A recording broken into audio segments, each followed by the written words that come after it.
All right. Good afternoon, everyone. Thank you so much for everyone's participation in today's webinar. My name is Emily Sellers, and I serve as one of Complete College America's Directors for Alliance Relations. We have a couple of housekeeping items for you all before we jump right in and get started and introduce our feature guest speaker. We are looking at the bottom of your Zoom webinar panel. There is a place for the second icon is for Q&As. So if you have any questions, something that you want to ask in either of the panelists throughout the webinar, if you want to go ahead and type your questions in the Q&A section, there will be an opportunity for questions at the end of the webinar. So a couple of quick housekeeping. And there's also a chat feature if you're having a hard time with audio or have a quick question for a panelist, you can feel free to use that. But questions for the Q&A session should be directed and entered into the Q&A box. So today we are very pleased to spotlight one of CCA's Alliance members from the Central Valley Higher Education Consortium, or CVHEC. So since our founding in 2009, our CCA Alliance has grown into 44 states, consortia, and regional collaboratives. So in today's webinar, you will hear from CVHEC's Executive Director, Dr. Benjamin Dran, on how CCA has further advanced their regional efforts around completion, equity, and student success. Dr. Duran is a highly respected higher education leader, faculty member, and former university president. He also served on the California Community Colleges Student Success Task Force and served as president of the Community College CEO Board and chaired the Community Colleges Economic Development Advisory Committee. So please join me in welcoming our guest presenter, Dr. Benjamin Dran. Good morning, Emily, and thank you. Thank you for having me. We're looking forward to chatting with you this morning from California. It's spring here and a little bit cooler than we usually have, but it's a wonderful day and we're just delighted to be with you. So I'm going to launch into my conversation with y'all and then invite any questions that you might have. But what I wanted to do, you see in the screen there, what is this, Angel? I'm sorry. So we will. I will go into my. How do I get that off there? So I'll get into the first slide here that I'm sharing with you. We had a thing come up on the screen. So the Central Valley Higher Education Consortium is an organization here in the Central Valley of California that pulls together intersegmental colleges and universities. So I'm going to chat with you about it only because we don't have it all figured out. We're not the perfect organization. We are an organization that is unique in some respects, but we're also an organization that works really, really well for us here in the Central Valley. The organization was started in 2001 when the president of one of our local universities, state universities, came together with a group of other presidents and talked about pulling together a group of CEOs who could speak with a single voice. Initially, there were about 18 colleges and universities that joined the organization. Since then, and what we've grown to today, as you can see in the screen, we have 14 community colleges, 4 community college district offices, because a number of our colleges are in multi-college districts. We have 3 California state universities: California State University Bakersfield in the south, California State University Fresno in the middle, and then California State University Stanislaus in the north. And we're also fortunate to have the newest University of California campus, the newest research university in the country, join us when they opened in 2005. And then we have 5 independent colleges and universities up and down the valley. So you can tell by the logo there, we are an area that handles about 9 counties, and we are about 200 miles along the Central Valley corridor. So when you think about us, about 200 miles long, about 100 miles wide, in some respects, we are the size of some small states. And as a result of that, we have decided to form this consortium. The initial purpose for forming the organization was a real concern about the Latino male going rate. So the Central Valley, for those of you who are Steinbeck fans, the Central Valley is ground zero for the Grapes of Wrath. If you go back and you read the Grapes of Wrath, you will see in their names like Fresno, Bakersfield, Porterville, Stockton. Many of the people during the Dust Bowl came here and settled in the Central Valley because we were a rich agricultural area, one of the richest agricultural areas in the world. But along with that comes farm workers, and farm workers typically are not at the higher end of the socioeconomic level. Then we started getting Latinos, Mexican workers coming over, primarily, especially after World War II, when a lot of the workforce left. And so as a result of that, we have in the Central Valley populations that have historically been underrepresented. Our community colleges had pretty darn good enrollments, but our CSU, our California State Universities, and our University of California students weren't going in great numbers. And as a result of that, we really decided to work on this and to work on attainment rates. So the Central Valley Higher Education Consortium, then when it formed, was an organization that was funded by the Irvine Foundation. It allowed us to come together and speak with a single voice. Since then, we have grown in terms of our partners. And on the screen ahead of you, there's a partial list of partners. The first group up there is the California or the College Futures Foundation, and I put them there because they are our primary funders. Besides the colleges themselves, they are our primary funders. And then you'll note that Complete College America is our second bullet. Complete College America came into our lives about 4 years ago, and as a result of that, helped us really to focus on those college attainment game changers, if you will. So helped us focus on the things that we needed to do, recognizing that we just couldn't do a lot of things for a lot of people. We wanted to be sure that, we couldn't do a lot of things because everybody else wanted us to do something. So we started working on a number of things. The other organization that is part of is one of our partners is the Lumina Foundation. We have a bit of funding from them, but more specifically, we're delighted that the Central Valley Higher Education Consortium and the Fresno Compact here in Fresno were designated one of 17 talent hubs around the United States. So when the Lumina Foundation a year ago identified, after taking in applications, 17 communities that they thought were ripe and ready to make things happen, it just so happens that we were one of them. And then you can go on and see the rest of the list. We're doing work with our Chancellor's Office in the state of California. We're doing work with the Charles A. Dana Center at the University of Texas in Austin around mathematics, math pathways, and co-requisite remediation. We're doing a similar sort of a thing with the California Acceleration Project. And then I won't go on to the rest. You can look at the rest of those, but there are some things that I wanted to bring to your attention as those of you from around the country who might be watching today from regional, where you have regions. Again, California is so large and is so diverse a state that for one organization to be able to speak on behalf of the entire state just didn't work. So when we formed the consortium, there were a number of things that we recognized would be happening.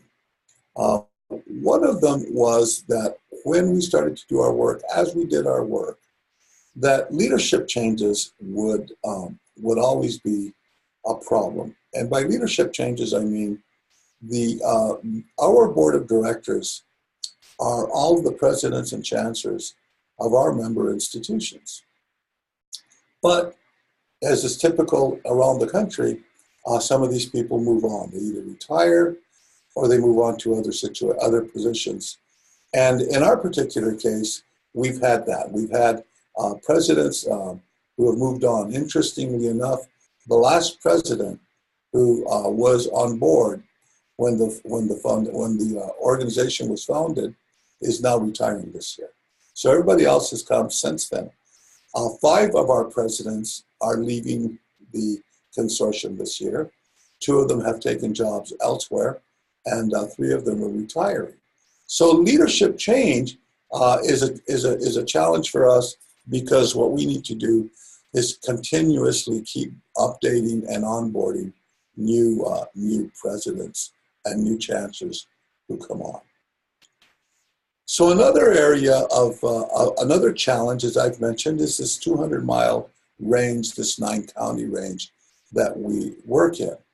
So initially, we had the presidents from the different areas coming together and speaking again with a single voice. But what started to happen over the years, because our central office was located in Fresno, which is almost geographically right in the middle of the valley. What we started to see was that at our board meetings, we were starting to see presentations and reports that were more Fresno-centric, if you will. That we weren't really serving the folks in the north and the folks in the south. And as a result of that, we started getting a little bit of pushback.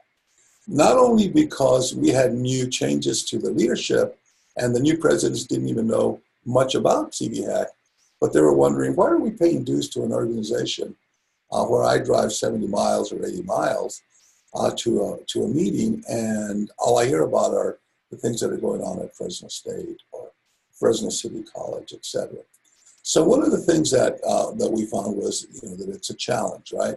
And that's a challenge to keep them engaged. So one of the things that we've done is that we've identified some coordinators, we're calling them regional coordinators, and essentially they become our liaisons to those southern and northern schools, to the point where they feel like they're being in touch. I'll tell you another challenge that we run into, and we've been running into it more recently as we start to implement guided pathways and co-requisite remediation and some of the other things that we're trying to scale up valley-wide. Because one of the things that the president were saying was, look, if this is really good stuff, if this is really data-driven stuff, let's scale it up across the valley.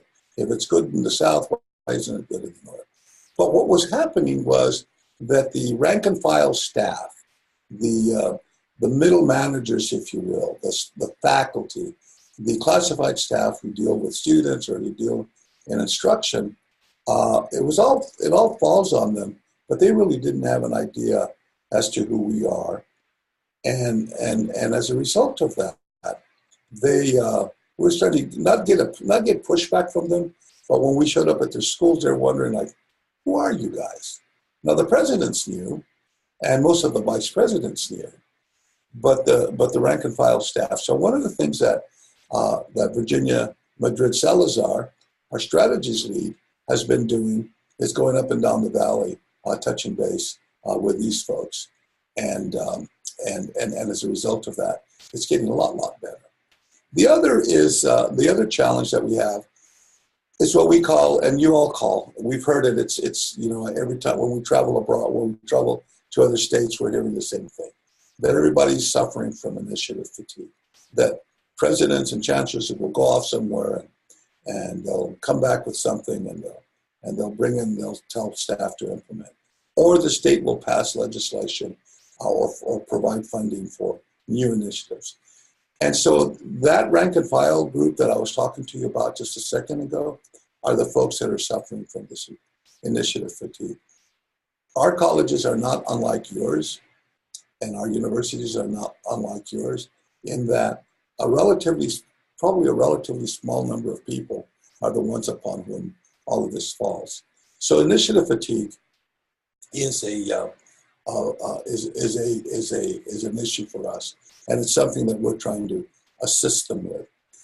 For us in California, because we are not a state, because this is not a state organization, but we are a consortia of colleges and universities, is the lack of easy access to the institutional data of members. In other words, we're having to go to each individual college and each individual university to draw the data that we need to start doing some work.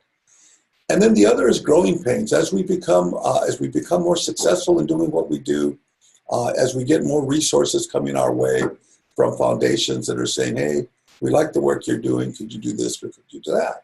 The growing pains are an issue for us. It's a challenge, right?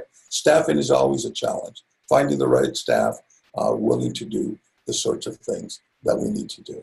So those are some of the challenges that we're looking at. And then, but there are strengths. There are some good points to this organization that we can share with you. Again, we don't have it all figured out, and we're not perfect, but it works for us.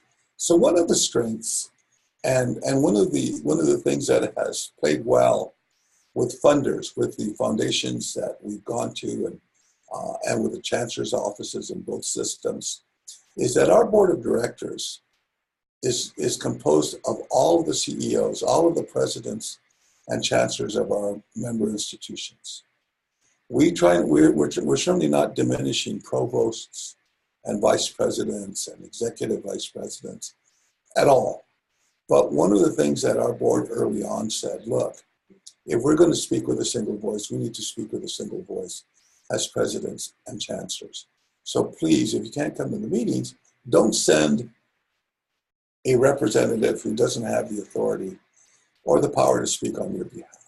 So when we meet quarterly, and we do have an executive committee that meets more often, but when we meet quarterly, our agendas are pretty full. The conversation that takes place is very robust, but it's the presidents and the chancellors who are talking about this. The other strength, another strength that we have is this notion of intersegmental representation. As you saw earlier in one of the earlier slides, we have public community colleges, public state universities, and University of California, another public university. It's our flagship university system in California. And then we also have 5 independent colleges and universities that have joined us. And so our ability to speak for higher education in the Central Valley when it comes to legislators or the federal government or other folks is really, really helpful for us. So this intersegmental piece is very important. I think the other important piece, another important piece, is that our CEOs do in fact speak with a single voice. That doesn't mean that when we get board meetings, we have board meetings and we have conversations that educators don't raise their voice, because we know they do. And we know that there are strong personalities that come to the table. But ultimately, when we walk away, they're speaking with a single voice, and they're giving direction to us. The staff at Central Valley Higher Ed Consortium saying to us, hey, you know what? This is the direction we're going to go. And so they have created some novel solutions. Each year we hold a summit. And we lay out the work that we're going to be doing in the next year. And in doing so, they're quite clear about where they want to go, where they want us to go, and what we want to do. And it also gives me protection as the executive director.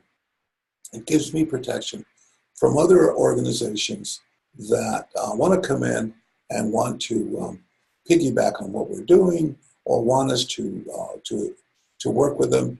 And that isn't to say that the stuff that they bring in front of us isn't good and isn't important. It just isn't within our priorities yet. And so it gives me that opportunity to say to them, you know, at a later date, we may be able to do that. I think another one of our strengths is that the board does in fact set legislative priorities. There are two pieces of legislation that have just recently passed that we believe we had a lot to do with passing. One of them is AB 705 here in California, which requires all community colleges to use multiple measures in the placement of students in gateway courses. That was really unimaginable a year or two ago. But because of our summit and because of some of the data that we were able to show some of our legislators, they were able to jump on with other legislators and back that. The other thing that we put together was a report, if you will, a study on foster youth. And as a result of the advocacy from the group that was formed here in the Valley, there is a piece of legislation that now provides for foster youth the opportunity to be wards of the state, if you will, till they graduate from college or university. In other words, it gives foster youth the same kind of protection maybe that children with parents have. So our board talks very, very seriously about legislative goals, what legislation we want to back, and we will, because again, we don't always agree. There may be a piece of legislation, for instance, that sometimes is going to be contradictory to each other. There might be a piece of legislation that is very beneficial to the community colleges, but not so much the UC or not so much the CSU. And then sometimes the two systems or three systems may be in opposition to each other. In that case, we as a consortium just stay away from it. We just don't mess with it. And then the final area of strength that I think is the organizational structure, which allows flexibility. Given the way we're funded and given the way we're staffed, we can bring in firepower, if you will. We can bring in individuals, we can bring in resources as needed to put them on the sorts of things that we need to do.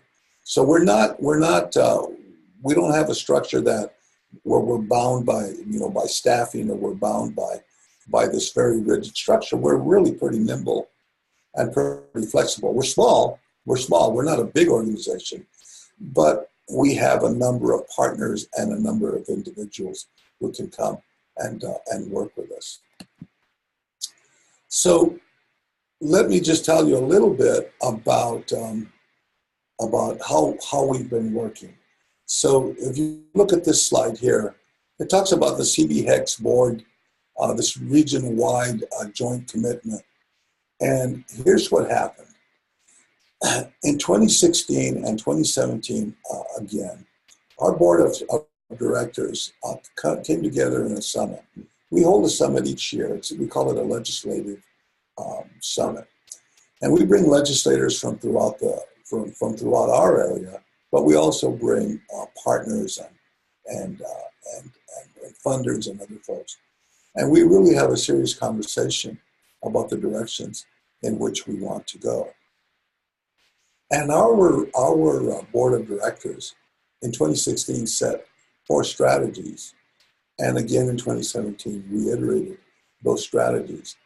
And the reason that we're happy about this is because they recognize that this isn't something that you said something and a year later it's done. That in fact, what we're doing is we're really taking strategies that may take 3, 4, or 5 years to implement, but we're doing them correctly.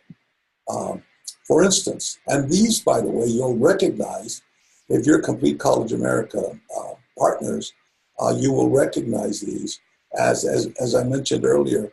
Complete College America was able to really kind of bring some focus to us in our conversations. And in fact, we had people from Complete College America come out on our first summit and do a presentation, not only on CCA, but also on the game changers. So one of the things that we're working on right now is English and math core requisite remediation. because of the legislation that passed, this AB 705 that I told you about, and because of an executive order from the chancellor of the California State University system, what happened was that all of a sudden community colleges and the California State University system are having to use multiple measures for placing their students in math and English gateway courses. Unimaginable a year ago. We wouldn't even have thought it a year ago. But this is the kind of a quantum leap that took place. So we had a coalition of the willing, if you will, working on English and math co-requisite remediation. So we had a couple of colleges that were moving along pretty nicely, others that were thinking about it, and then others that thought about it but hadn't given it much attention. Now, they're being really kind of herded into coming away with co-requisite courses. And so the first thing we're going to be doing this fall is to launch a year-long effort to assist faculty, both math and English, in helping them develop curriculum for math and English co-requisite courses. So we're launching a 2-day workshop in August, and then we'll do the work. The rest of the year we'll have support services, support from both the Dana Center and the California Acceleration Project. We'll be able to work directly with our colleges and our universities in making this happen. Because both of those, both the legislation and the executive order, call for colleges and universities to have their co-rec courses in place by fall 2019. That's a tall order. That's hard. It's hard work for these people, especially like I was telling you, those people who are the folks down in the trenches. So they're going to have to do a lot of really hard work. So what we're going to hope to do is to make it as easy as we can on them, recognizing that it's not going to be easy, but hopefully it's going to be a lot easier than it would have been if they try to do it on their own.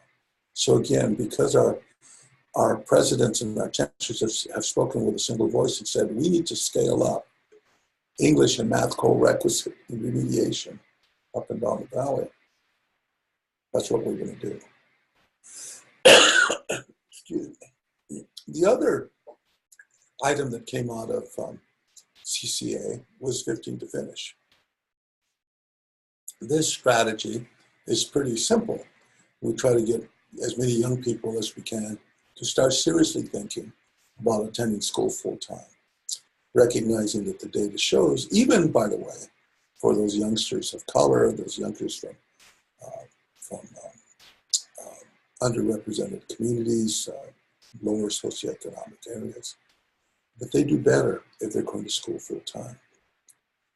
So a lot of these youngsters cannot go to school full-time because they're working or they're providing, et cetera, for their families. So what we're trying to do is trying to create opportunities for them to find not only the full funding that they can with financial aid and state financial aid and federal financial aid, but even other benefits that might come their way from the county and the state in terms of assistance, food vouchers, travel vouchers, child care vouchers, all of those sorts of things that'll help them get to thinking about that. So I used to work at Merced Community College. It's a community college here in the Central Valley, one of the consortium members. So I was president there for 15 years. And I was there yesterday, by the way, and we went to listen to Rob Johnstone talk about guided pathways. But it was so nice to see these banners that were flying that they had established. They said 15 to finish. So these colleges up and down the valley, after a convening that we had last spring, literally have starting to work and really try to think about getting youngsters to attend school full-time, 15 to finish, if you will. The CSUs are calling it 30 and out, but it's all the same thing, trying to get students to attend full-time so they can get out in a reasonable manner. Without, by the way, diminishing those who can't.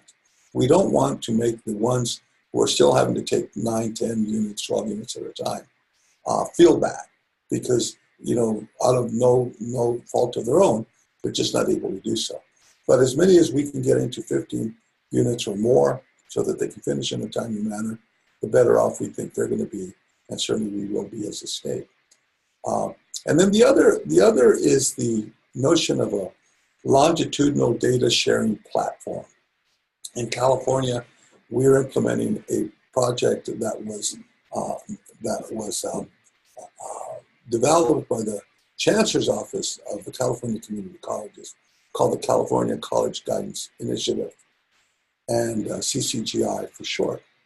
And the Chancellor's Office, because the CVHEC has kind of gotten their act together, if you will, we can speak with a single voice. We have presidents that are all saying, hey, let's do this across the valley. They have funded us and provided us the opportunity to work with our K-12 partners in establishing this college pathways preparation platform, if you will, that starts as early as the 6th grade. So students at the K-12 level, the 9-12 level, or whatever, are going to be able to start planning along with their counselors, not only their college-going route, but also thinking about majors or meta majors early on, so that they know by the time they get to the community colleges or the CSU or the four-year, any of the four-year schools, that they'll already have an interest and an idea as to the direction they want to go. That isn't to say that they can't change, but at the very least, this platform will be able to do that. Not only that, through this platform, they'll be able to apply across the board for all of the systems. They'll be able to push their data for financial aid all the way across. They'll be able to push their transcripts all the way across. Now, we know that some states have a system like this, but California doesn't. So we hope to be the place that launches this platform, and then ultimately hope to get it launched the rest of the way. I think the other item I was mentioning, Rob Johnstone, for those of you who know Rob, who does a lot of work on guided pathways, the Chancellor's Office also approached us, and they said, can you launch a project in the Central Valley that will get all your colleges up and running with guided pathways? And again, they recognize that both the longitudinal data sharing platform and guided pathways are 3, 4, 5-year projects. But we are being funded by the Chancellor's Office to do both of those because they recognize that in the Central Valley, there are the 14 community colleges, the 4 districts, the 3 CSUs, the UC, and the independents, who are all coming together and speaking, not only with a single voice, but are doing things together. So guided pathway. So these are really the 4 areas that we have decided to concentrate. That doesn't mean that there aren't other people that are coming to us and saying, hey, we want you guys involved with the California Promise, or we'd like you guys involved in terms of student learning outcomes, worthy and are really good. But for us, until we do these 4 things correctly, we really don't want to go on to those other things. That's not to say that independent or individual colleges can't jump into that. But what I'm saying is we're going to do these 4, and we're going to do them right before we go on to the next level. So just a Complete College America's support for us. So in 2015 we signed the MOU, and 15 to finish launch. We got marketing tools for them. We got information on co-requisite remediation. It brings cohesion and to focused efforts, as I was mentioning earlier. And then campus staff recognize and appreciate the national research. Oftentimes, especially when we're talking about things like guided pathways and co-requisite remediation, how many of you on your campuses have heard people say, yeah, that might be true over there in Tennessee, but not our students. That doesn't really apply to our students. Or yeah, that might be okay in Texas, but not our students. And when you start to see this national data that comes together that we can share with folks in a way that that takes out that argument, that says, no, you know, the demographics are the same sorts of things. Their people, their faculty over there were saying the same thing you're saying as they were implementing these things. So no, it's really pretty good stuff. And so this especially this data, this national research data, is what got one of our assembly people, one of our state elected officials, really excited, for instance, about co-requisite remediation, to the point where he wanted to write legislation immediately to require California to do that sort of a thing. So Complete College America has been very, very supportive of us, and we've appreciated the convenings and pulling together, getting together with folks from other parts of the country, learning and stealing from other parts of the country some of the best practices.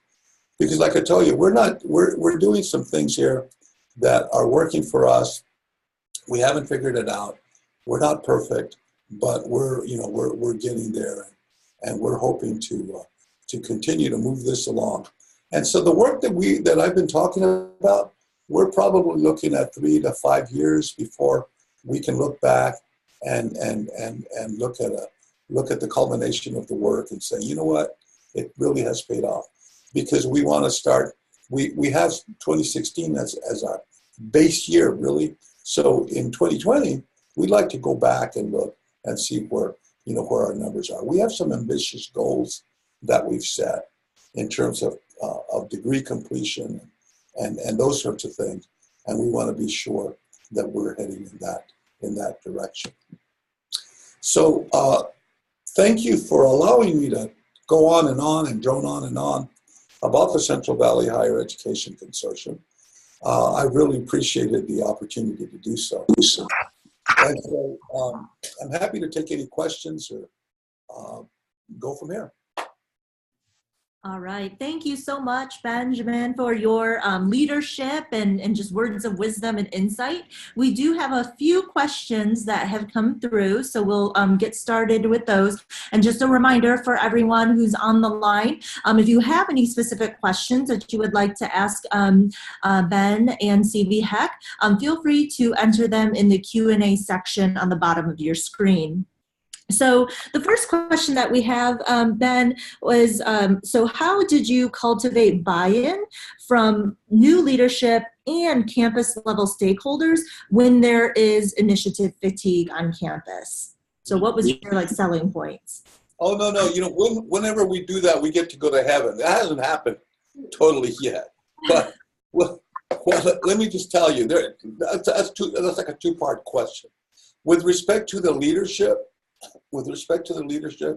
it's been simply a matter of visiting each individual president, onboarding them, bringing them along, making sure, for instance, we have some colleges that are like 2,500 students. We have a university that's got like 30,000 students, and then we've got everything in between. So one of the things that, for the buy-in, for the leadership, I think it's been important for them, for the presidents of these small colleges, small independent colleges, and small community colleges to recognize that their voice at the table, when we get together at the table, that their voice carries equal weight.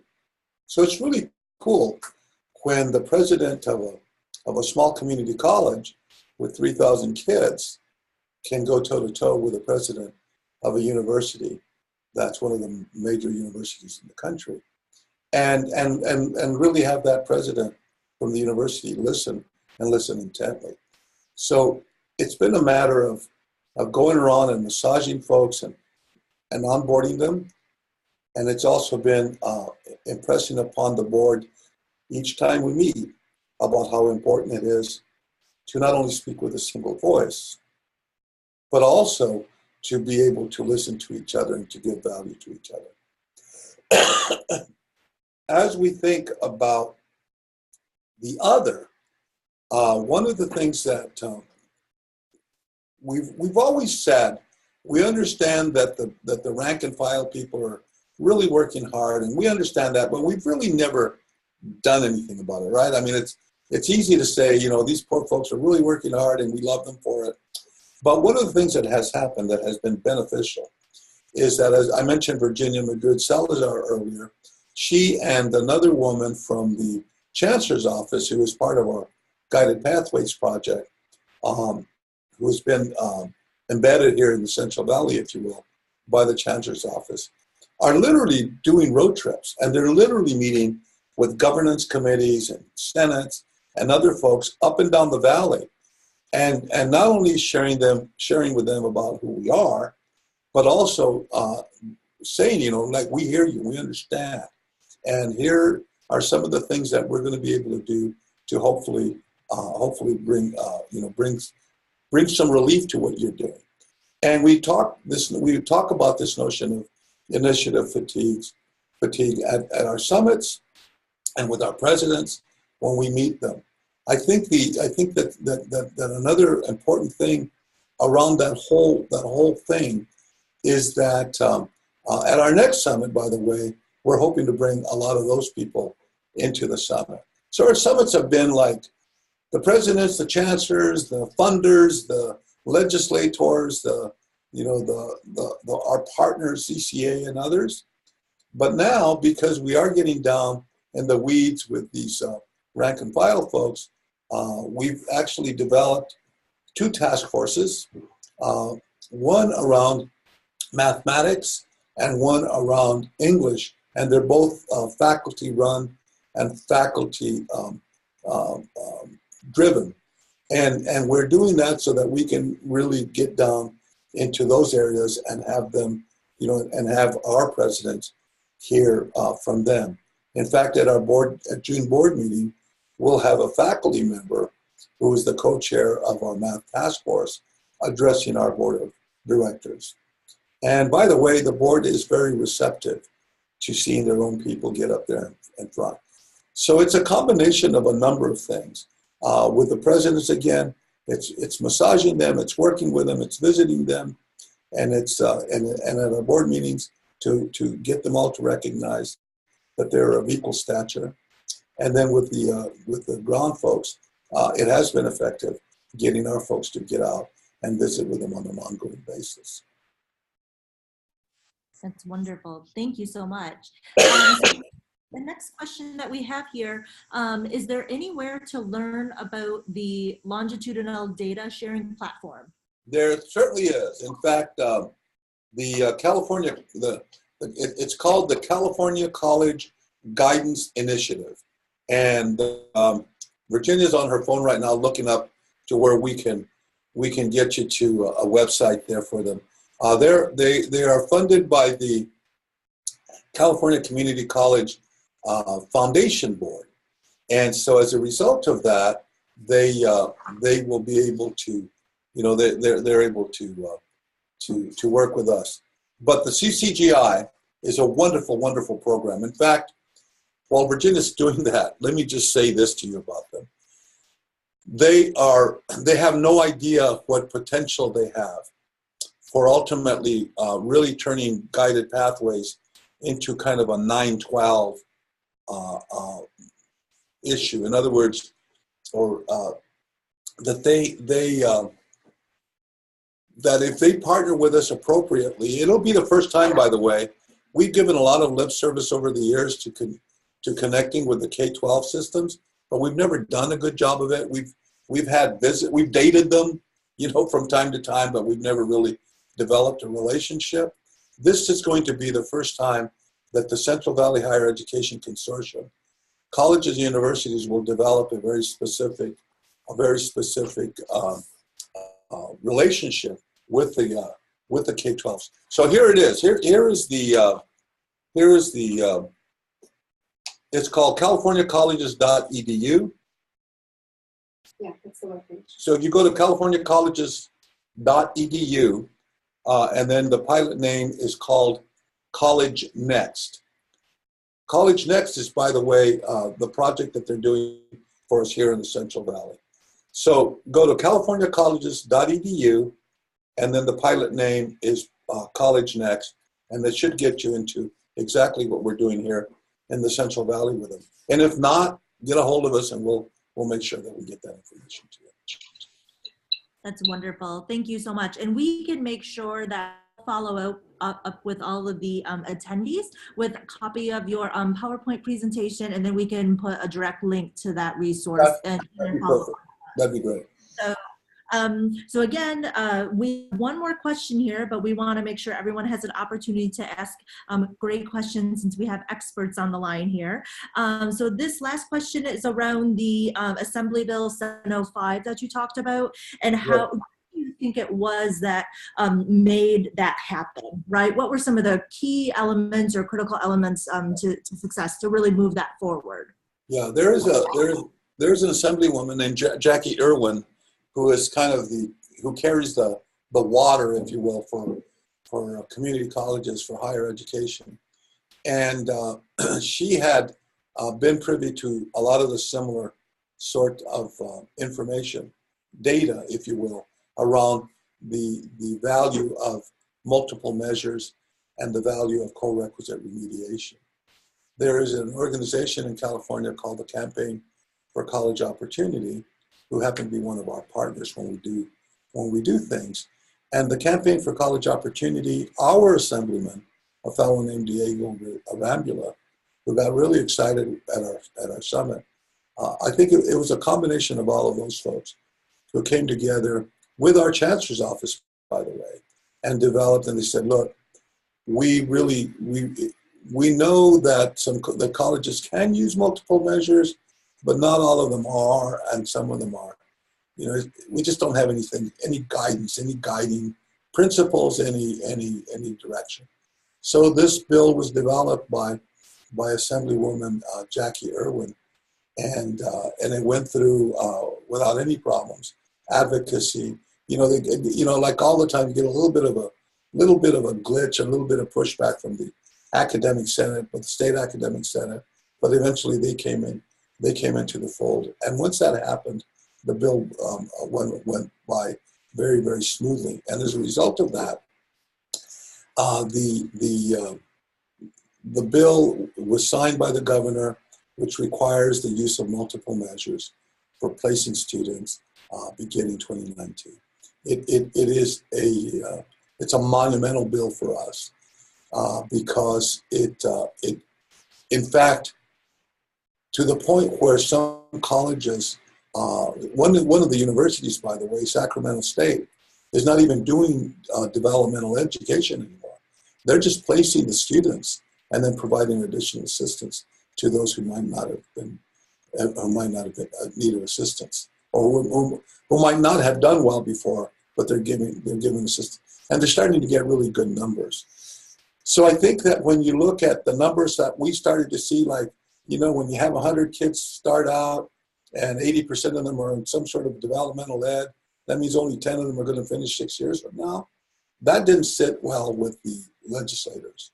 When you started seeing data that says when kids are placed in co-requisite remediation in the gateway courses, instead of 8 kids finishing, 8% or 10%, we're having 60%. So all of that ultimately, as I was talking about the national data, the value of national data that is pure and that is respected is really, really important. And that's what we think happened in this particular case. But also along with that, which was like this perfect storm in California, the Chancellor Tim White, the Chancellor of the California State University System, wrote Executive Order 1110, which also requires all of the CSUs to implement multiple measures for their colleges or their universities by 2019, and co-requisite remediation. So the nice thing about it is, because of the intersegmental characteristics of our organization, when we do these co-rec workshops and things like that, it can include the universities and the community colleges. Even though the presidents and the chancellors of the privates and of the universities and the community colleges get along well, we all know that sometimes that's not the case with community college faculty and university faculty. And so this has really kind of brought some of those groups together. And interestingly enough, the CSU faculty, the California State University faculty, are learning from the community college people who've already been doing this for a while. All right, that was wonderful. So please join me in thanking our guest presenter, Dr. Benjamin Dran. We, on behalf of Complete College America, we genuinely appreciate your leadership and really being a trailblazer in this work as one of our consortia members and just all of the great work that you are doing in Central Valley and higher education in California. So thank you so much for that. And also thank you to everyone who was able to join us on the line for the great questions. As we mentioned, this webinar has been recorded, and we will be sending out a link to the webinar recording. It'll be available on our website along with the presentation slide materials and then the additional information about the longitudinal data study. So again, on behalf of Complete College America, we thank everyone for your time, leadership, and all you do to advance student success. Thank you so much, everyone. Have a wonderful day. Thank you.